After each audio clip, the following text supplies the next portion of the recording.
weeks, months, years, moving through your days, doing everything you're supposed to do, and never once actually be present for any of it. You wake, you work, you eat, you sleep. And somewhere in the middle of all that motion, you stop being a person living a life and start being a machine running a program.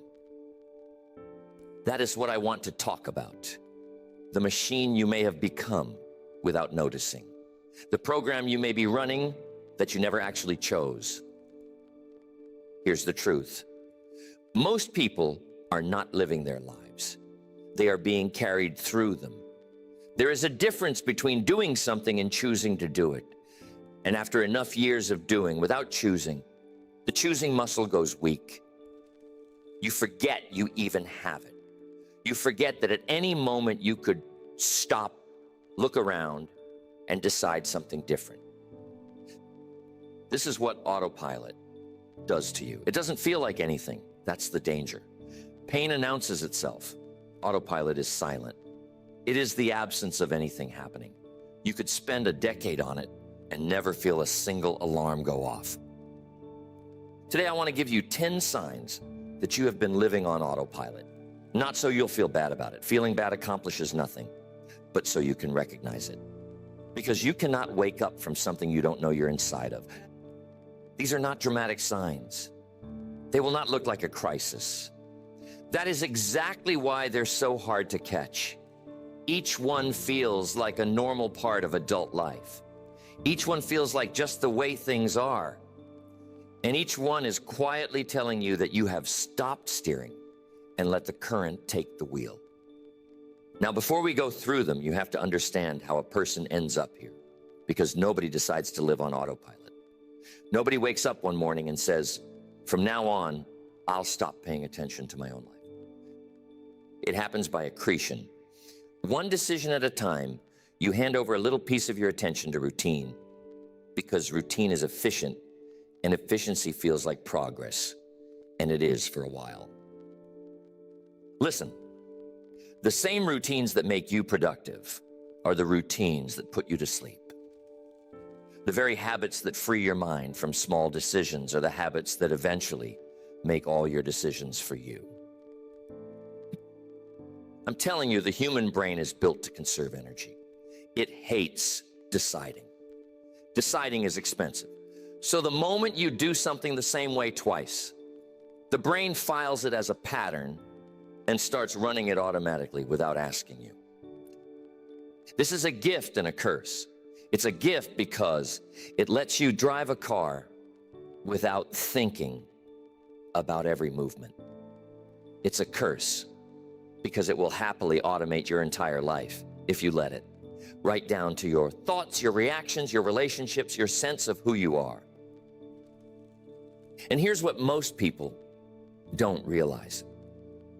The brain doesn't distinguish between the routines that serve you and the routines that are eating you alive. It automates them all the same. It runs the good ones and the bad ones with equal loyalty. It doesn't care whether the pattern is helping you. It only cares that the pattern is familiar. So you can drift into a life you never wanted, one automated day at a time. And every single day of that drift will feel completely normal. Because normal is just whatever you've done enough times. Normal is not the same as right. Normal is not the same as chosen.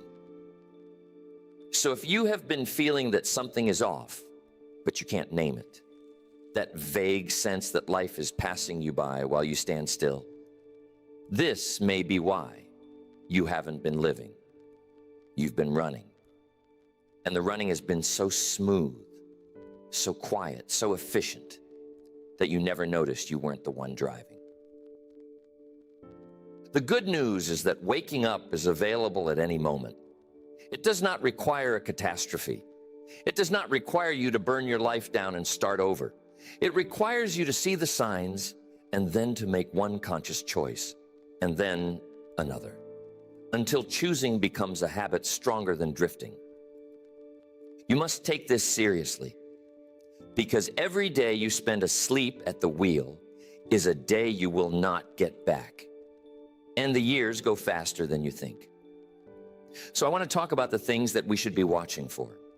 Number one, you can't remember the drive. You get in the car, you go somewhere you've been 1,000 times, and when you arrive, you have no memory of the trip. You don't remember the turns, you don't remember the lights. You were there the whole time, your hands on the wheel, your eyes open, and yet you weren't there at all.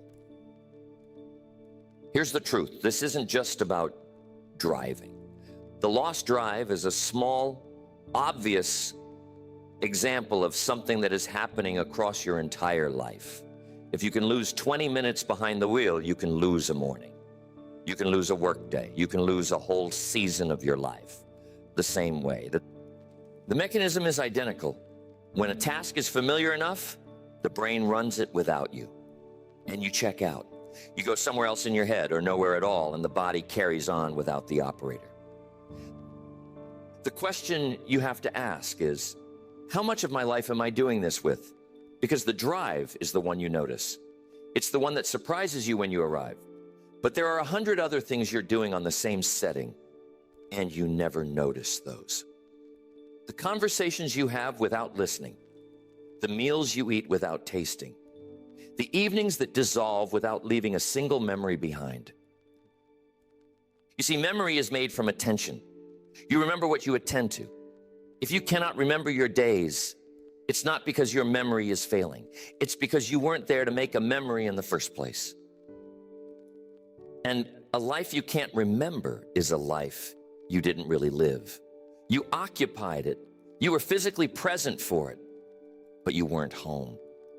Drop the assumption that being somewhere is the same as living it. It isn't. Start paying attention to one drive, one meal, one conversation, and notice how differently it registers when you actually show up for it. Next, your days have started blurring together. You can't tell one week from the last. Somebody asks what you did over the weekend, and you have to actually stop and think, and even then, you're not sure. The days used to feel distinct. Now they run together into one long, indistinct smear of the same thing over and over. Here's the truth. Time doesn't actually speed up as you get older. It only feels that way.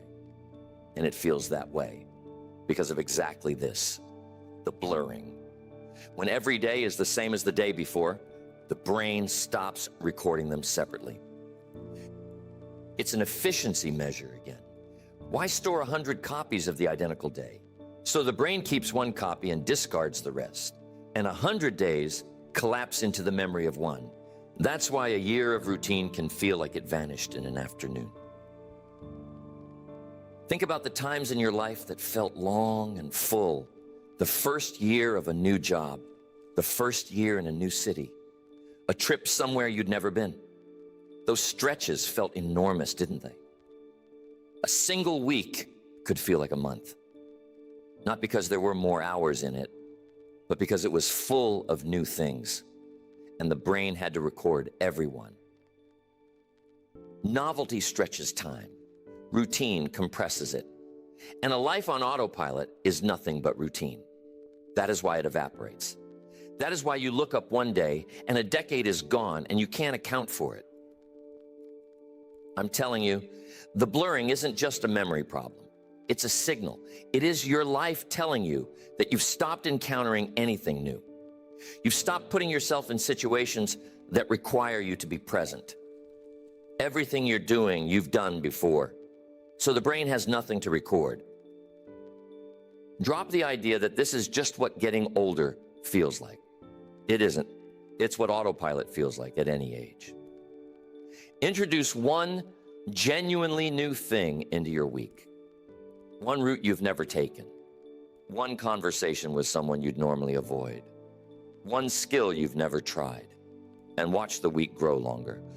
Watch it start to leave a mark again. Next, you keep saying you'll do things someday, and someday keeps not arriving. There's a list you carry around in your head. The trip you'll take, the person you'll reconnect with, the project you'll finally start. The version of your life you keep meaning to build, and the list never gets smaller. it only gets older. Here's the truth. Someday is where Autopilot stores your dreams so they'll never interrupt the routine. It's a holding cell. Everything you actually want but haven't scheduled gets filed under someday. And someday is a place things go to be forgotten. Because a person who is awake looks at the trip and books it, looks at the old friend and picks up the phone, looks at the project and does one small piece of it today. A person on autopilot looks at all of it and says someday, and then goes back to the routine. The reason someday feels safe is that it never demands anything of you right now.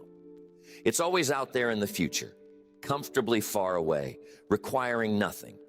You get all the good feeling of intending to do the thing, without any of the discomfort of actually doing it. It's the perfect trap. It lets you feel like a person with dreams while you live like a person without any. You see, the danger is that someday quietly turns into never. Not all at once. Nobody ever officially cancels the trip or writes off the friend. It just slides further and further into the future until one day the window closes. The friend passes. The knees give out. The years run down. And someday becomes a thing you regret instead of a thing you did. Drop the word. When you catch yourself saying you'll do something someday, stop and ask when. An actual date. And if you can't put a date on it, admit that you're not really planning to do it, and either commit or let it go. Because carrying around a list of some days you never act on is its own quiet weight. It sits on you, it tells you, every time you glance at it, that your real life is somewhere out ahead of you, waiting, while the days you're actually living slip past unclaimed. Next, you react to everything the same way no matter what happens. Somebody cuts you off, and you feel the same flash of anger you always feel. Something goes wrong at work, and you have the same spiral of worry you always have. Somebody criticizes you, and you get defensive the same way you've gotten defensive your whole life. Your reactions have become as automatic as everything else. Here's the truth. The gap between something happening and how you respond to it is the most important space in your entire life. It is the only place where you are actually free. And on autopilot, that gap disappears completely. The event comes in and the reaction comes out with nothing in between. No pause, no choice, no consideration. Just the same worn groove your emotions have run down over decades, playing the same response it always plays. Think about how mechanical this is. The exact same event could land in front of two different people, and one would rage and one would shrug. The event didn't decide the response. The person did, but a person on autopilot has stopped deciding. They've handed the response over to habit, and habit picks the same one every time, whether it serves them or not.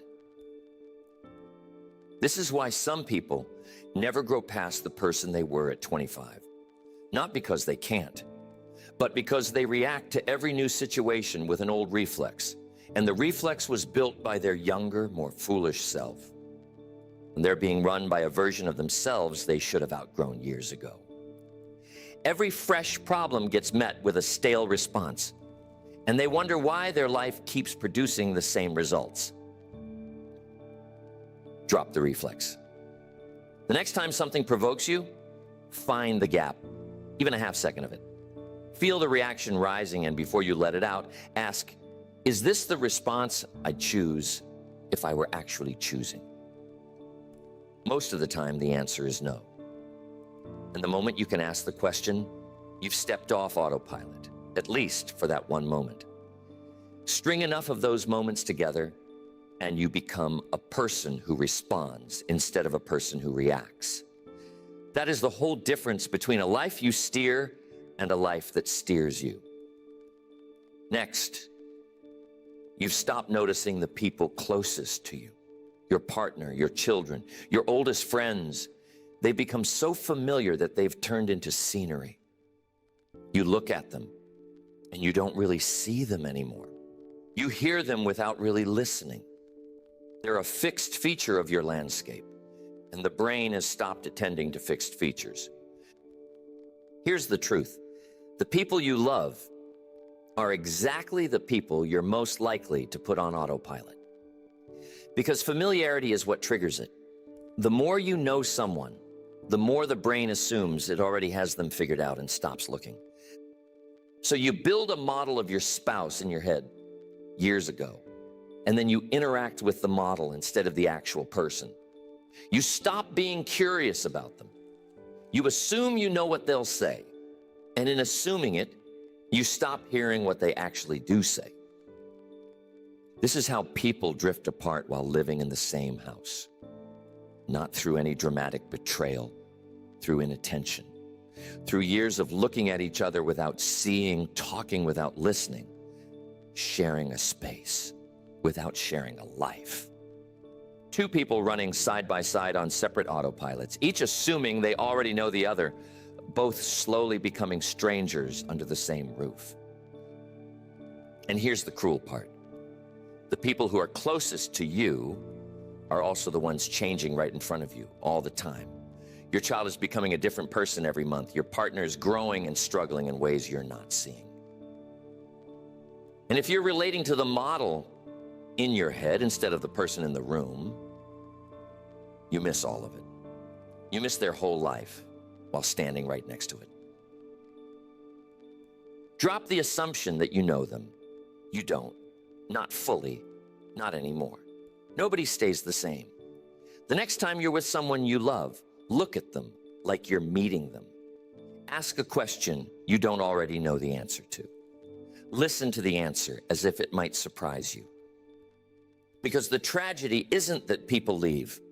The tragedy is being right next to someone for 20 years and never actually being with them.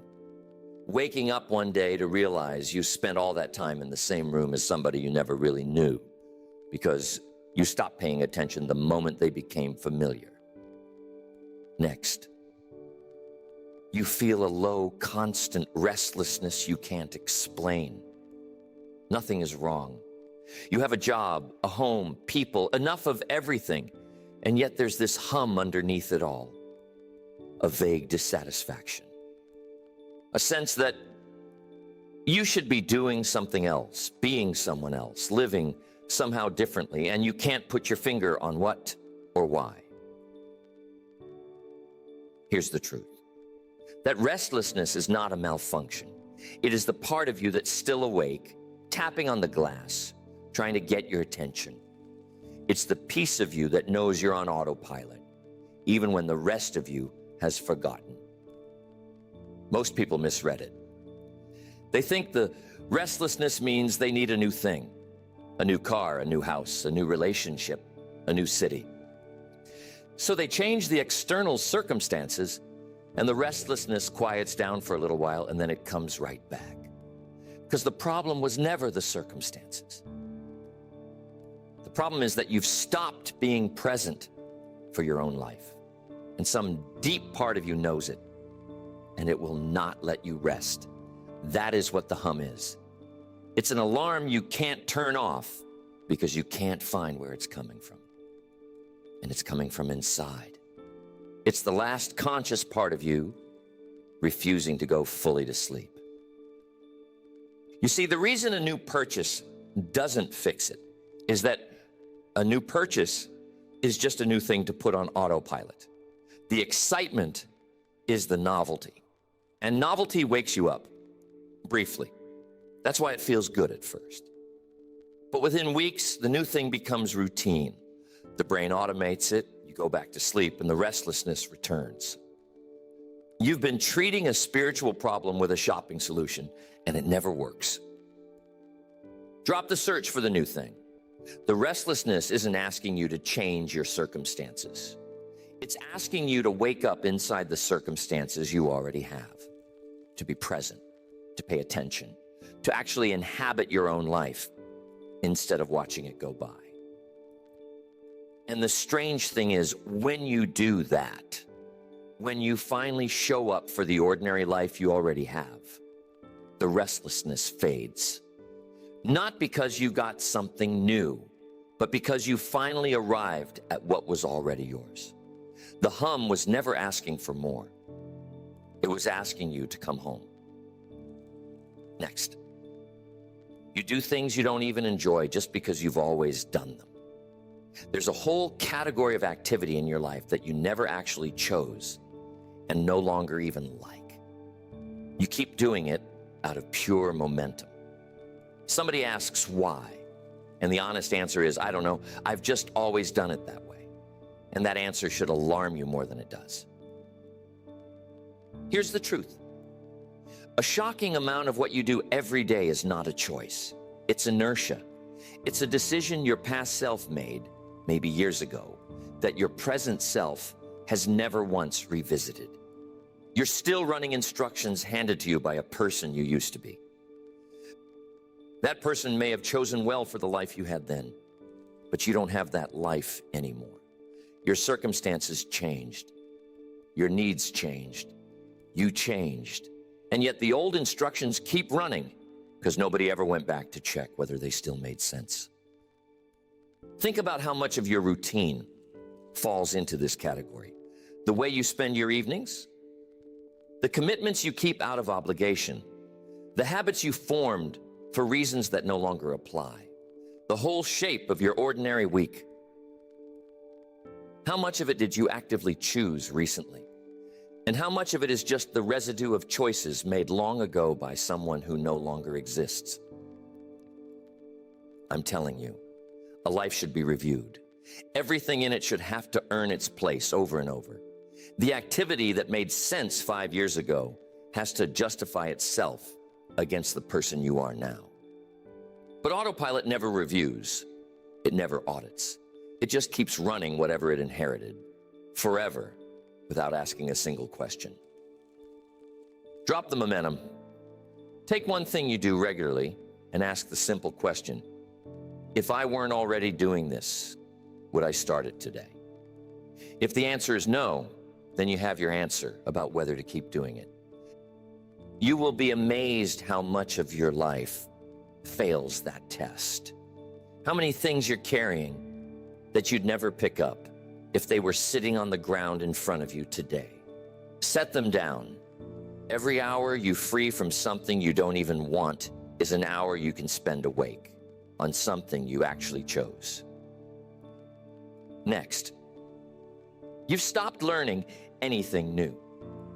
There was a time when you were always picking up something, a skill, an idea, a subject that fascinated you. Your mind was reaching, growing, taking in the world. And somewhere along the way, that stopped. You settled into what you already know. You became an expert in your own narrow patch of life, and you quietly closed the door on everything beyond it. Here's the truth. The moment you stop learning is the moment you start living on autopilot, because learning is the one thing that forces you awake. You cannot learn something new on autopilot. It's impossible. The very definition of learning is doing something your brain can't yet run automatically. So a person who is always learning is a person who is regularly forced into the present, forced to pay attention, forced to be a beginner again. And a person who has stopped learning has removed the one activity that guaranteed they'd wake up. Notice the excuse people use for this. They say they're too busy. They say they know enough already for what they need. They say learning is for the young. But underneath every one of those excuses is the real reason, which is that learning is uncomfortable. It makes you clumsy. It makes you stupid before it makes you capable.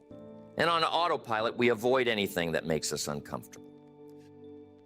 You see, the brain that stops learning doesn't just stay the same. It shrinks. It gets narrower and more rigid. It becomes more certain about less.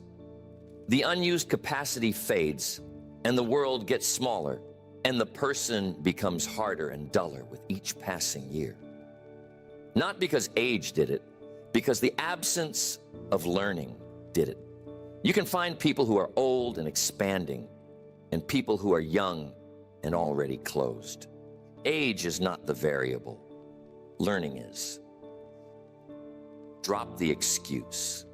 Pick something you know nothing about and start learning it. It doesn't matter what.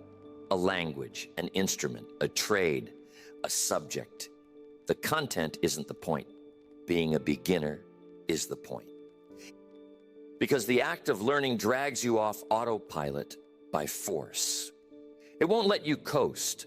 It demands your full presence, and in demanding it, it gives you back the thing autopilot stole, the experience of actually being awake inside your own mind. You will feel more alive within a week, not because you learned much, but because you finally woke up. Next, you measure your days by whether you got through them. You wake up, and the goal, whether you'd say it out loud or not, is just to make it to the end. Survive the workday, get the kids to bed, get to the weekend. And when your head hits the pillow, the only assessment you make is, I got through it. As if the day were an obstacle to be endured rather than a piece of your one life to be lived. Here's the truth. This is autopilot's saddest symptom because it reveals what you've come to believe about your own days. You've come to see them as something to be gotten through, which means, without ever deciding it, you've come to see your life as something to be survived. And a life you're just surviving is a life you've given up on. Not dramatically, not with any big despair, quietly. You've lowered your expectations of a day down to the bare minimum, which is that it end, and you make it to the other side. Think about what this does over time. If your standard for a good day is that you survived it, then a good day and a wasted day look exactly the same. There's no difference between a day you were fully present for and a day you slept through. They both count as successes as long as you reach the end. So the incentive to be present disappears entirely. Why show up if getting through is all that's being measured? You see, the people who live fully do not measure their days by survival. They measure them by whether anything actually happened in them. Did I connect with someone? Did I learn something? Did I do something that mattered? Did I notice the day I was living? By that standard, a lot of successful survived days turn out to be complete failures. And that's a healthy thing to discover because it changes what you aim for. Drop the survival standard. At the end of a day, instead of asking whether you got through it, ask what happened in it, what you'll actually remember about it, whether you were present for any of it.